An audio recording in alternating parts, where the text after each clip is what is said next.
یہ ہے کہ اس ماہ مبارک کے پہلے عشرے میں اللہ کی رحمت کی موسلادھار بارش ہوتی ہے، رحمت کے دروازے کھول دیے جاتے ہیں۔ اب اس رحمت سے فائدہ اٹھانے والوں کو چاہیے کہ اس رحمت سے فائدہ اٹھائے، اس کو محسوس کرے، اس کی تلاش کرے۔ جس طریقے سے آقا کریم صلی اللہ تعالی علیہ وسلم کی سنت مبارکہ ہے کہ مسجد میں داخل ہوتے وقت جو دعا ہم پڑھتے ہیں وہ کون سی دعا ہے؟ اللہم افتح لی، بولیے ابواب رحمتک۔ ہم دن میں 5 مرتبہ اگر مسجد میں نماز کے لیے جاتے ہیں تو ہم اللہ کی بارگاہ میں دعا کرتے ہیں، اے اللہ رحمتوں کے دروازے ہم پر کھول دے۔ لیکن شاید ہی کوئی ایسا ہو جو رحمت کے تجسس کے ساتھ، رحمت کی فکر کے ساتھ، رحمت میں نہانے کے ساتھ، رحمت کے حصول کی غرض سے مسجد میں داخل ہوتا ہو۔ آیا جلدی گھسا، کھڑا ہوا، نماز پڑھا، سیدھا نکل گیا۔ اس کے ذہن میں بھی نہیں ہے کہ میں جہاں داخل ہو رہا ہوں وہاں داخل ہونے سے پہلے میں نے یہ دعا کی تھی کہ اللہ رحمت کے دروازے مجھ پر کھول دے۔ لیکن کبھی اس نے رحمت تلاش کرنے کی کوشش نہیں کی، کبھی اس نے غور نہیں کیا۔ رحمت برستی ہے، رحمت کے دروازے کھل جاتے ہیں، لیکن اس رحمت کو پانے کے سلسلے میں اور اس رحمت کے حصول کے سلسلے میں جو جذبہ چاہیے وہ جذبہ ندارت۔ اور یہی وجہ ہے کہ ہم یوں ہی مسجد میں گھس جاتے ہیں اور حضرت بایزید بستامی علیہ الرحمہ جب اذان سنتے اور مسجد کی طرف نکلتے تو کانپتے تھے، چہرہ زرد پڑ جاتا۔ جب ان سے کوئی کہتا کہ آپ مسجد میں جاتے وقت، نماز کے لیے جاتے وقت اس طرح سے کانپتے کیوں ہیں، تو جواب میں ارشاد فرماتے ہیں، بندے ذرا یہ بتا، کیا کوئی ناپاک جسم والا مسجد میں داخل ہو سکتا ہے؟ تو لوگ کہتے نہیں، تو فرماتے ہیں جسم تو انسان دیکھتا ہے، جس جسم کو انسان دیکھتا ہے وہ اگر گندا ہو تو اس کے ساتھ مسجد میں نہیں داخل ہوا جا سکتا، تو جس دل کو خدا دیکھ رہا ہو اگر وہ دل گندا ہو تو اسے لے کر میں مسجد میں کیسے داخل؟ تو وہ مسجد کی عظمت کو سمجھتے تھے۔ بہت ساروں کو مسجد کے در و دیوار سے آواز آتی تھی، جیسا کہ حضرت ابراہیم ابن ادہم رحمت اللہ تعالی علیہ عبادت کر کر کے رات کے وقت جب تھوڑی سی تھکان سی محسوس ہوئی تو مسجد کی دیوار سے انہوں نے ٹیک لگا کر مسجد میں پیر کو دراز کر دیے، لمبے کر دیے، تو آواز آتی ہے، اے ابراہیم کیا بادشاہ کے دربار میں ایسے ہی بیٹھا جاتا ہے؟ تو حضرت ابراہیم ابن ادہم علیہ الرحمہ نے اپنے پیر سمیٹے اور قیامت تک، یعنی جب تک کہ آپ زندہ رہے، جب تک آپ زندہ رہے، زندگی کی آخری سانس تک آپ نے اپنے پیر کبھی مسجد میں دراز نہیں۔ ہم تو آئے بے خوف و خطر، کوئی ٹینشن نہیں، یوں کھڑے ہوئے، یوں ہنسی مذاق، یوں یہ بس چل دیے۔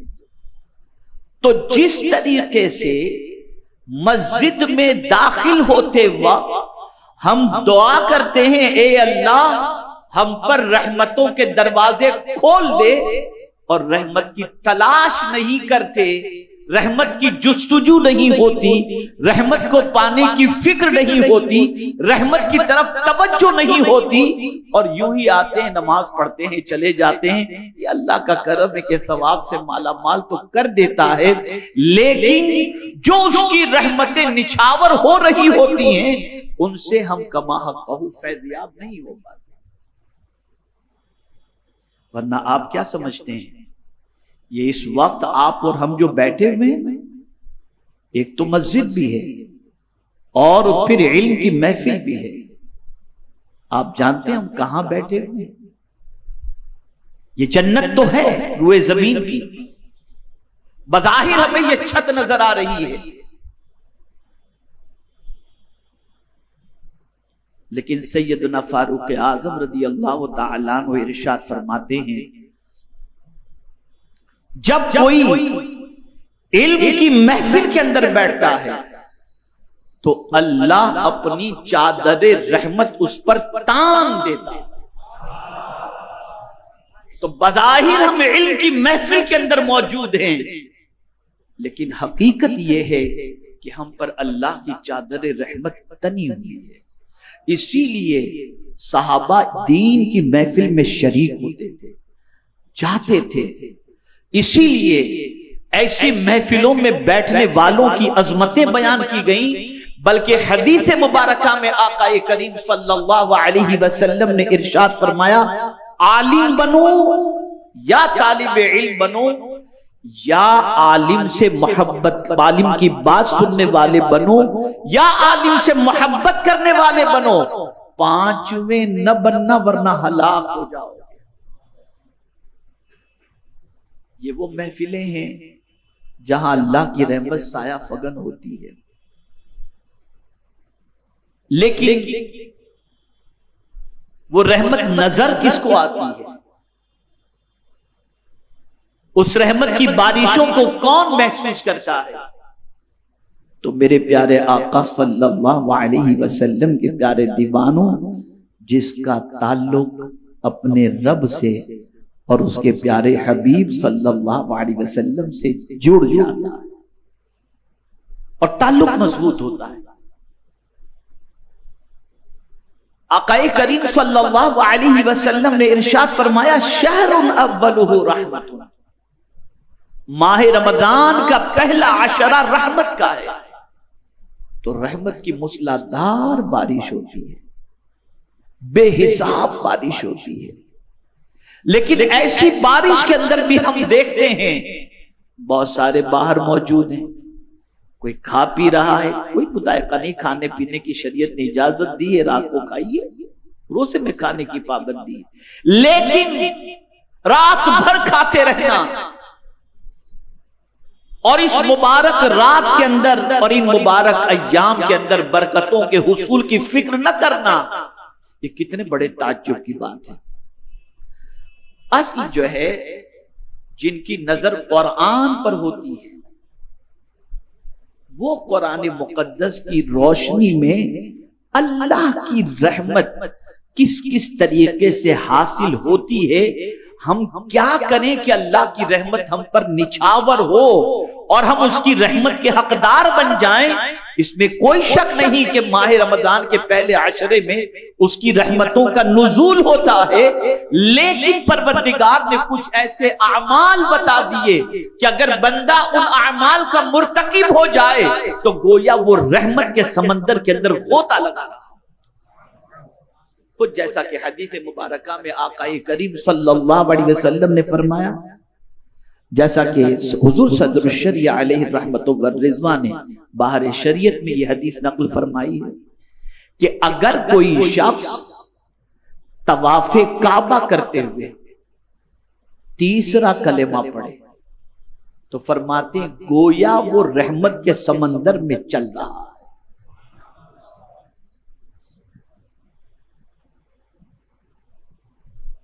اب وہاں ہم جاتے ہیں تو بہت ساروں کو دیکھتے ہیں بیوی کے بغل میں ہاتھ ڈالے ہوئے ہیں، ہنس رہے ہیں، بات کر رہے ہیں اور طواف کر رہے ہیں۔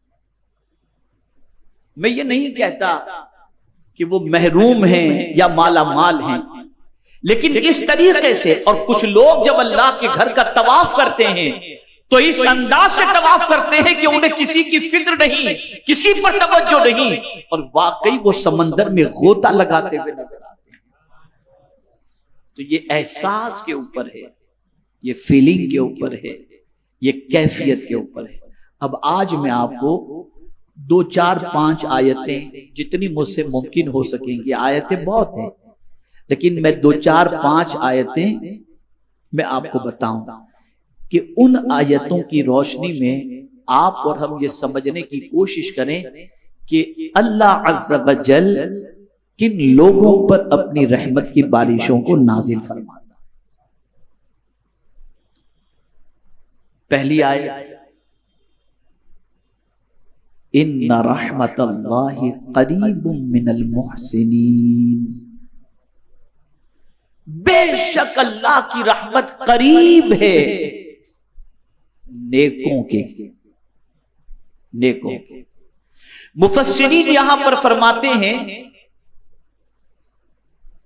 کہ یہاں مراد یہ بھی ہے کہ جو اللہ عز و جل سے مانگتا ہے، دعا کرتا ہے، التجا کرتا ہے، گریوزاری کرتا ہے، سوال کرتا ہے، تو اللہ اسے تسلی دے رہا ہے کہ میرے بندے غم نہ کر، تو مانگ رہا ہے تو فکر نہ کر، اللہ کی رحمت تو نیکوں کے قریب ہے، تو مانگتا جا، تجھے رحمت سے مالا مال کر دیا جائے گا۔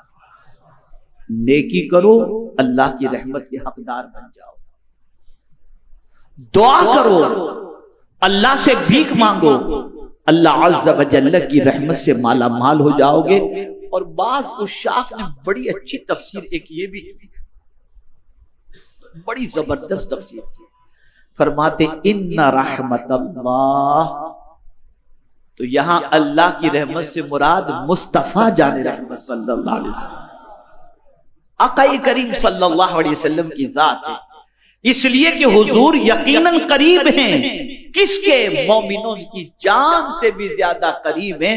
النبی اولا بالمؤمنین من انفسہم، تو مراد یہ ہے اے مومنوں، اگر تم عاشق مصطفیٰ اور سچے مومن ہو تو تمہیں غم کرنے کی ضرورت نہیں ہے، اللہ کی رحمت یعنی حضور صلی اللہ علیہ وسلم تم سے بہت قریب ہیں۔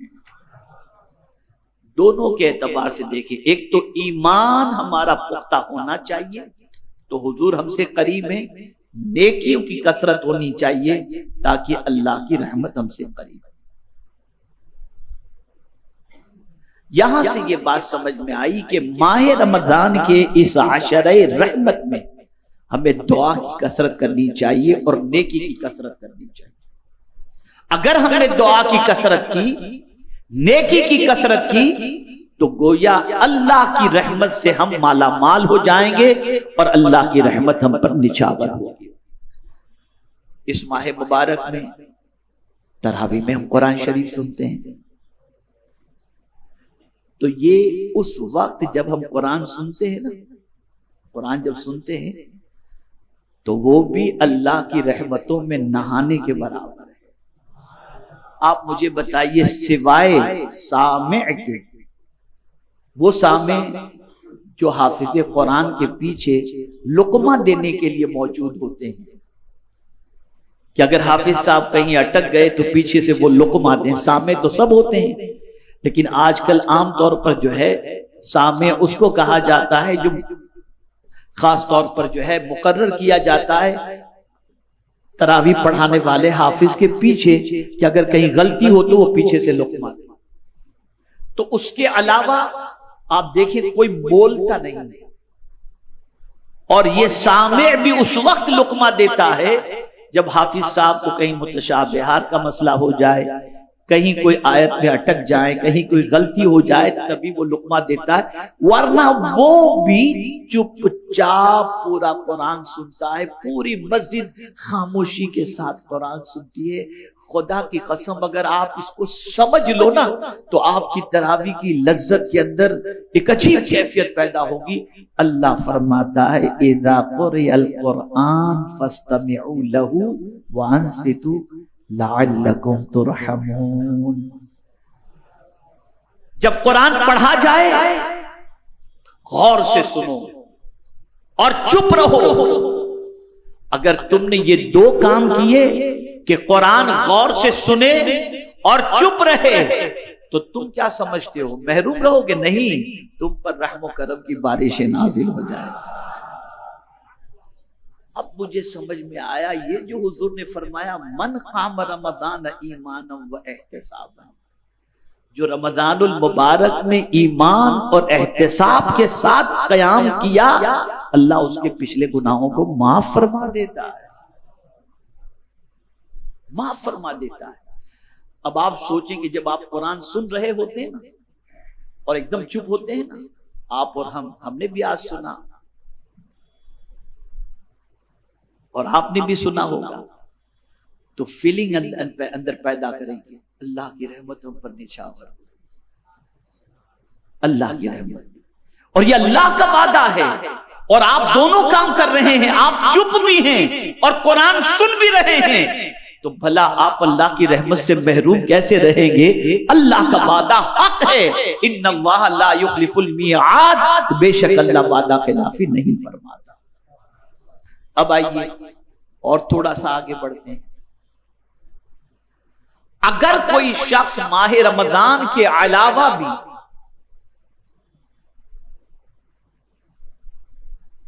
اور خاص طور پر ماہ رمضان میں اگر اللہ کی رحمت سے مالا مال ہونا چاہتا ہے تو اسے ایک اور کام کرنا ہوگا جس کے بارے میں اللہ نے واضح لفظوں میں فرمایا ہے. دو کام کرو. اگر تم یہ دو کام کرو گے، رحمت کا سوال کرو یا نہ کرو میری رحمت تم پر نچھاور ہو جائے گی. وہ کون سے دو کام ہیں؟ اطیعوا اللہ و اطیعوا الرسول لعلکم ترحمون. اللہ کی اطاعت کرو اور اس کے رسول صلی اللہ علیہ وسلم کی اطاعت کرو تاکہ رحم کیے جاؤ، تم پر رحم و کرم کی بارشیں نازل ہوں. آپ دیکھیں ماہ رمضان المبارک کے اندر جس کو اللہ کی رحمت کی لذت نصیب خاص طور پر ہوتی ہے، وہ اپنی زبان کی بھی حفاظت کرتے ہیں، اپنی نگاہ کی بھی حفاظت کرتے ہیں، اپنے خیالات کے بارے میں بھی غور کرتے ہیں، اور کھانے پینے کے معاملے کے اندر بھی اللہ کے قانون کو پیش نظر رکھتے ہیں. ہر اعتبار سے اللہ عز و جل اور اس کے رسول صلی اللہ علیہ وسلم کی اطاعت کو پیش نظر رکھتے ہیں. اور جب ان ساری چیزوں کو پیش نظر رکھتے ہیں تو اللہ تعالی اس اطاعت کی بنیاد پر ان پر رحم و کرم کی بارشیں نازل فرماتا ہے. اب اس کو آپ سمجھیں، اگر میں کہوں گا تو آپ کے رونگٹے کھڑے ہو جائیں گے. کیسی رحمت یہ فرمایا گیا نا، شہر اول رحمت، کیسی رحمت آپ کو بتاؤں. کوئی عبادت ایسی نہیں جو سوتے میں ہوتی ہو. یار کبھی سیزن کاروبار کا ہوتا ہے نا، اور بہت بھرپور سیزن ہوتا ہے جس میں انسان کو کھانے کا ٹائم نہیں ملتا اور کسٹمر کی بھیڑ بھاڑ ہوتی ہے، کام کا لوڈ بہت زیادہ ہوتا ہے، تو آدمی اگر بھوکا رہے نا تو اس کے منہ سے بو آنے لگتی ہے، تو پھر وہ چنگم نکالتا ہے، کھاتا ہے، لونگ لیتا ہے منہ میں ڈالتا ہے، الائچی لیتا ہے منہ میں ڈالتا ہے کہ میری بدبو سے سامنے والے کو پریشانی نہ ہو. اور منہ کی بو کسی کو اچھی نہیں لگتی. لیکن اللہ اکبر، میرے کریم کی رحمت دیکھو، روزے دار کا بھی معاملہ یہ ہے کہ صبح صادق سے لے کر غروب آفتاب تک وہ بھوکا اور پیاسا ہے، اس کے بھی منہ سے بو آتی ہے. لیکن یہ بو انسان پسند کرے یا نہ کرے، لیکن اللہ کے نزدیک اس بو کی کیا اہمیت ہے؟ تو حضور صلی اللہ علیہ وسلم فرماتے ہیں روزے دار کے منہ کی بو اللہ کو مشک سے زیادہ پسند. اور اسی کے ساتھ ساتھ روزے دار سویا بھی رہتا ہے. اللہ کی رحمت دیکھیے، روزے دار سویا بھی رہتا ہے تب بھی اس کے نام اعمال میں نیکیاں لکھی جاتی ہیں. اور ایک بڑی پتے کی بات بتاؤں گا، آپ کا ایمان تازہ ہوگا. روز آپ صبح کرتے ہیں میں بھی صبح کرتا ہوں. پتہ نہیں ہم سب کی صبح کس طریقے کی ہوتی ہے، لیکن اے ماہ رمضان تیری عظمتوں پر قربان کہ ہم سب کی صبح ماہ رمضان کی اللہ کی بندگی کے ساتھ ہوتی ہے. ہم اٹھتے ہی سحری کی فکر، فجر کی فکر، تہجد کی فکر، استغفار کی فکر، درود شریف کی فکر، توبہ کی فکر، دعا کی فکر، اس فکر کے ساتھ صبح کرتے ہیں. کسی اور مہینے میں یہ فکر ہماری نہیں ہوتی اور نہ اس طریقے سے ہماری صبح ہوتی ہے. یہ ماہ رمضان ہے کہ جس میں یہ فکر کے ساتھ اور اس طریقے سے ہم اپنی صبح کا آغاز کرتے ہوئے نظر آتے ہیں. اب آئیے اور سمجھیں.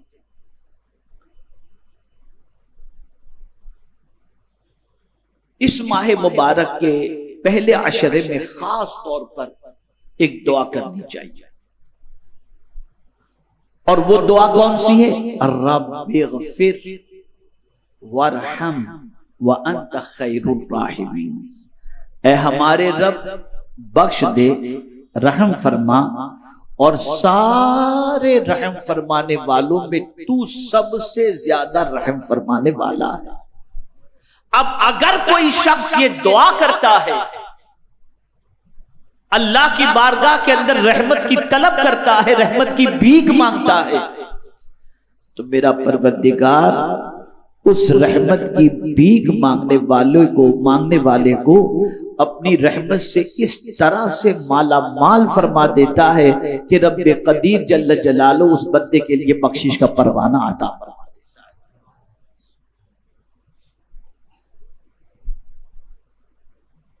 تو یہ دعا اسے خاص طور پر ذہن میں رکھیں. اب جو بات عرض کرنے جا رہا ہوں یہ ہمارے نوجوان ساتھیوں کے لیے بہت ضروری ہے. بہت سارے ماں باپ ضعیف ہوتے ہیں اور ضعیف ہونے کے بعد کسی کو پیرالیسس کا اٹیک آ گیا، کسی کے ہارٹ کا پرابلم ہو گیا، کسی کی شوگر تیز ہو گئی، کسی کا کھانا پینا بند ہو گیا. بہت غور سے سنیے گا جو میں بات عرض کرنے جا رہا ہوں، زندگی بھر یاد رکھیے گا اس کو، اور اسے آپ نے بھلا دیا تو بہت نقصان کریں گے آپ. بہت سارے ماں باپ کی یہ پوزیشن ہوتی ہے. کبھی کبھی وہ بستر پر تڑپ رہے ہوتے ہیں، ان کو نہلانا پڑتا ہے، ان کو صفائی کی کرنی پڑتی ہے، ہاتھ سے کھلانا پڑتا ہے، لیکن یہ کرتے کرتے کرتے بچہ تھک جاتا ہے. توجہ چاہوں گا، اور یہ آپ دنیا میں دیکھیں گے کیسا ہوتا ہے. بچہ تھک جاتا ہے اور تھک کر کے آ کر دعا کرانے بھی کسی کے پاس پہنچتا ہے تو یہ کہتا ہے اب میرے والد کی حالت مجھ سے دیکھی نہیں جاتی، اب دعا کر دیں کہ بس اللہ تعالیٰ اب ان کو ایمان پر اٹھا لے. بتائیے ہوتا ہے یا نہیں ہوتا؟ جواب دیں آپ. ہوتا ہے. باپ کی یہ پوزیشن دیکھ کر، ماں کی یہ پوزیشن دیکھ کر ایک بچہ یہ ضرور کہتا ہوا نظر آتا ہے کہ اب تو ان کی حالت نہیں دیکھی جاتی. وہ حالت کا بہانہ بناتا ہے، ہو سکتا ہے صحیح بھی ہو کہ نہ دیکھی جا رہی ہو، لیکن یہ تھک کر کے یہ ضرور کہتا ہے کہ میرے ماں باپ کی یا ماں کی یہ کیفیت نہیں دیکھی جاتی، آپ دعا کریں کہ بس اللہ تعالیٰ ایمان پر خاتمہ فرمائے. لیکن خدا کی قسم میں پورے چیلنج کے ساتھ کہتا ہوں، اگر کوئی بچہ اس بیماری میں یا ایسی بیماری میں گرفتار ہو کہ ڈاکٹر کہہ دے کہ اس کے ہارٹ کے اندر ہال ہے اور اس کی جو ہے یہ پوزیشن ہے، اس کی یہ پوزیشن ہے، اس کو یہ تکلیف ہے، اس کو یہ تکلیف ہے، اور کوئی باپ کسی کے پاس جا کر کے یہ کہتا ہو کہ میرے بچے کے لیے دعا کرو کہ اللہ میرے بچے کو اٹھا لے، ہر باپ اپنے بچے کے لیے یہی دعا کرواتا نظر آئے گا کہ دعا کریں کہ اللہ میرے بچے کو شفا عاجلہ قابلہ نصیب کرے. سوچ دیکھیے، بچہ تنگ ہو جاتا ہے، بچہ ماں باپ کے لیے یہ ضرور گزارش کرتا ہے، لیکن ماں باپ کیسا ہی بچہ کیوں نہ. میں تو اپنی زندگی میں سفر کرتا ہوں، میں نے ایسے بچوں کو دیکھا ہے، اور ایک بچہ تو بلیک بن کے اندر قاری صاحب اور ہم لوگ جا کر کے دیکھتے ہیں، کبھی جانے کا اتفاق ہوتا ہے، ایک دو بار ہم لوگوں نے جا کر دیکھا ہے. ہمارے بہت قریبی دوست صاحبزادے ہیں، لیکن کبھی ان کے والد نے یہ نہیں کہا کہ آپ دعا کریں اللہ اسے ایمان سے اٹھا لے، نہیں، حضرت آئیے دعا کر دیجئے شاید شفا ہو جائے، شاید شفا ہو جائے۔ لیکن بچہ باپ بیمار ہو اور ایسی پوزیشن میں ہو تو یہ کہتا ہے کہ دعا کریں اللہ تعالیٰ میرے باپ کا ایمان پر خاتمہ اٹھا لے، میرے باپ کو جلدی سے وہ ایمان سے اس دنیا سے رخصت ہو جائے۔ یہ فرق ہے۔ اب میں آپ کو بتاؤں قرآن کی اس دعا کو تو ذرا سمجھو، رحمت۔ قرآن مقدس میں اللہ عز و جل نے فرمایا وَقُلْ رَبِّ ارْحَمْهُمَا كَمَا رَبَّيَانِي صَغِيرًا۔ دعا کرو، کیا دعا کرو؟ اے اللہ ہمارے ماں باپ پر اسی طریقے سے رحم فرما جس طریقے سے بچپنے میں انہوں نے ہم پر رحم فرمایا تھا۔ اور یہ سن لو، جو بندہ اپنے ماں باپ کے لیے مہربانی کی دعا کرے، رحمت کی دعا کرے، اللہ اس بندے پر رحمتوں کی بارشیں نازل فرمائے۔ تو اگر کوئی یہ چاہتا ہو کہ اللہ اس پر رحمت نازل فرمائے تو اس کا ایک طریقہ یہ بھی ہے کہ وہ اپنے ماں باپ کے لیے دعا کرے کہ اللہ تعالیٰ ان پر رحم و کرم کی بارشیں نازل فرمائے۔ پتہ چلا یہ رحمت والے عاشرے کے اندر ہمیں اللہ سے رحمت کی بھیک اپنے لیے بھی مانگنی ہے اور اپنے ماں باپ کے لیے بھی رحمت کی بھیک اللہ کی بارگاہ میں مانگنی ہے۔ اگر ہم نے یہ کیا تو اللہ عز و جل ہم پر رحم و کرم کی بارشیں نازل فرمائے گا۔ اور تراویح کے اندر توجہ کے ساتھ پورا قرآن سنیں، انشاءاللہ العظیم اس پر بھی اللہ عز و جل ہم پر رحمت کی بارشیں نازل فرمائے گا۔ ایک اور چیز، کچھ لوگ بڑے عجیب ٹائپ کے ہوتے ہیں جو بڑے بڑے پاپ کرتے ہیں، ان کو نصیحت کریں تو صاف لفظوں میں کہتے ہیں آپ کہہ دیجئے نا اللہ ہم پر عذاب نازل کرے، معاذ اللہ۔ ایسے بھی لوگ، حضرت صالح علیہ الصلوۃ والتسلیم کے ساتھ بھی ایسا ہی معاملہ ہوا کہ ان کی قوم نے ان سے کہا، جب حضرت صالح علیہ الصلوۃ والتسلیم ان کو دین کی دعوت دیے، نیکی کی دعوت دیے، اللہ کی طرف انہیں بلایا تو انہوں نے کہا ہم آپ کی بات معاذ اللہ نہیں مانتے ہیں، اپنے رب سے کہیے جلدی سے ہم پر عذاب نازل کرے، اپنے رب سے کہیے۔ تو اب دیکھیے حضرت صالح علیہ السلام نے کیا فرمایا، قال یا قوم، حضرت صالح علیہ السلام نے اپنی قوم سے فرمایا، اے میری قوم، لم تستعجلون بالسیئۃ قبل الحسنات، برائی کے طلب کرنے میں جلدی کیوں کرتے ہو نیکی سے پہلے؟ یعنی عذاب مانگنے کے اندر جلدی کیوں کرتے ہو؟ نیکی سے پہلے نیکی کر لو نا، پہلے نیکی تو نہیں کرتے بلکہ عذاب میں جلدی مانگ رہے ہو۔ اب وہ نیکی کیا ہے؟ لولا تستغفرون اللہ، یعنی نیکی میں جلدی کرو مطلب جلدی سے معافی مانگو۔ لیکن اب آپ دیکھیں، لولا تستغفرون اللہ،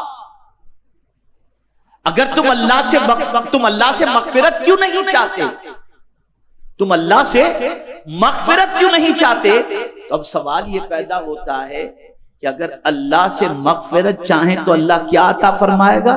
تو قرآن کہتا ہے لولا تستغفرون اللہ لعلکم ترحمون، اللہ سے مغفرت کیوں نہیں چاہتے؟ تاکہ اللہ تم پر رحم فرمائے۔ پتہ چلا اگر کوئی اللہ سے مغفرت چاہتا ہے تو اللہ اس پر رحم و کرم کی بارشیں نازل فرماتا ہے۔ تو اس ماہ مبارک کے پہلے عشرے کے اندر اللہ سے مغفرت چاہو، اور مغفرت چاہنے پر اللہ رحم و کرم کی بارشیں نازل فرماتا ہے۔ اللہ سے رحم و کرم کی بھیک مانگو، اپنے والدین کے اوپر رحم و کرم کی بھیک مانگو، اللہ کی اطاعت کرو، اللہ کے رسول صلی اللہ علیہ وسلم کی اطاعت کرو، قرآن سنو، غور سے سنو۔ یہ سارے وہ کام ہیں کہ ان کاموں کے کرنے پر اللہ عز و جل رحمتوں کا حقدار بھی بنا دیتا ہے اور رحمتوں سے مالا مال بھی فرما دیتا ہے۔ بس ایک آخری آیت آپ کے سامنے پیش کروں۔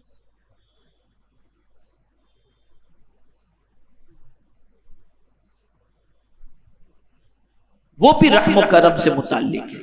وَهَذَا كِتَابٌ أَنزَلْنَاهُ مُبَارَكٌ فَاتَّبِعُوهُ وَاتَّقُوا لَعَلَّكُمْ تُرْحَمُونَ. اللہ فرماتے ہیں یہ کتاب اس کو ہم نے نازل کی، یہ برکت والی کتاب ہے، اس کی پیروی کرو اور اللہ سے ڈرو. جب اس کی پیروی کرو گے اور اللہ سے ڈرو گے تو پھر ہوگا یہ کہ اللہ تم پر رحم و کرم کی بارشیں نازل فرما دے گا. تو میرے پیارے آقا صلی اللہ تعالی علیہ وسلم کے پیارے دیوانوں، ہمیں یہ سارے کام کرنے ہیں جس کی وجہ سے اللہ کی رحمتوں کو ہم حاصل بھی کر سکیں. یوں تو اللہ کی رحمتیں ہم پر نچھاور ہو رہی ہیں، کیا گنہگار و پرہیزگار ہر ایک کے اوپر اللہ کی رحمتیں نچھاور ہو رہی ہیں، لیکن محسوس وہی کرتا ہے جس کے اندر احساس ہوتا ہے اور جس کا لگاؤ اپنے رب اور اس کے حبیب صلی اللہ علیہ وسلم سے بے پناہ ہوتا ہے. اور اس کی دلیل کے طور پر میرے آقا صلی اللہ علیہ وسلم کی ایک حدیث شریف آپ کی سماعتوں کے حوالے کر لوں جس سے آپ محسوس کر سکیں گے کہ یہ ماہ رمضان کتنی برکت والا مہینہ ہے. آقا کریم صلی اللہ علیہ وسلم فرماتے ہیں اگر تمہیں معلوم ہو جائے کہ ماہ رمضان کتنی برکت والا مہینہ ہے تو تم تمنا کرو گے کہ 6 مہینے رمضان رہے. اور یہاں کیا حال ہے؟ یار اب تو 1 مہینہ بھوکا رہنا پڑے گا، جلدی سے رخصت ہو تو کھائیں پیئیں الا ماشاءاللہ. وجہ کیا ہے کہ ہمارے پاس وہ آنکھیں نہیں کہ اس میں اترنے والی برکتوں کو دیکھ سکیں، ہمارے پاس وہ نگاہ نہیں کہ اس میں اترنے والی رحمتوں کو دیکھ سکیں. جس مہینے کا انتخاب اللہ نے اپنی کتاب کے نزول کے لیے کیا اور جس مہینے میں ایک رات ایسی عطا فرمائی جو 1000 مہینوں سے افضل ہو، تو اب اور آپ اندازہ لگا سکتے ہیں کہ یہ مہینہ کتنی برکت والا ہوگا. لیکن افسوس، 100,000 افسوس، ہماری زندگی غفلتوں میں گزرتی ہے اور ہم گہرائی میں جا کر سمجھنے کی کوشش نہیں کرتے. میرے پیارے آقا صلی اللہ علیہ وسلم کے پیارے دیوانوں، اللہ کی رحمت کے حصول کے سلسلے میں جد و جہد کرو، رحمت پانے کے لیے کوشش کرو. اور دعا کی جب کوئی کثرت کرتا ہے، بہت دعا کریں. اس ماہ مبارک میں خوب دعا کریں، جی بھر کر کے دعا کریں، اور دعا میں قطعی طور پر ہچکچائیں بھی نہیں اور دعائیں مختصر بھی نہیں، خوب جی بھر کر اپنے رب سے مانگیں. میرا پروردگار مانگنے والے کو پسند فرماتا ہے اور مانگنے والے کو ضرور عطا فرماتا ہے. تو اس ماہ مبارک میں دعا کی بھی کثرت کریں، اس ماہ مبارک میں خیرات و صدقات کی بھی کثرت کریں. معن مجھے ایک حدیث یاد آ گئی، وہ بھی رحمت سے متعلق ہے، اور وہ یہ ہے ارحموا من فی الارض یرحم من فی السماء. جو زمین والوں پر مہربانی کرتا ہے آسمان کا خالق اس پر مہربانی کرتا ہے. پتا چلا زمین والوں پر اس ماہ مبارک میں رحمت مہربانی کرتے چلے جاؤ، زمین والوں پر ہم مہربان ہوں گے، آسمان کا خالق انشاءاللہ ہم پر مہربان ہوگا. تو اس کی مہربانی کو پانے کے لیے زمین والوں پر مہربانی کرنا ہوگا.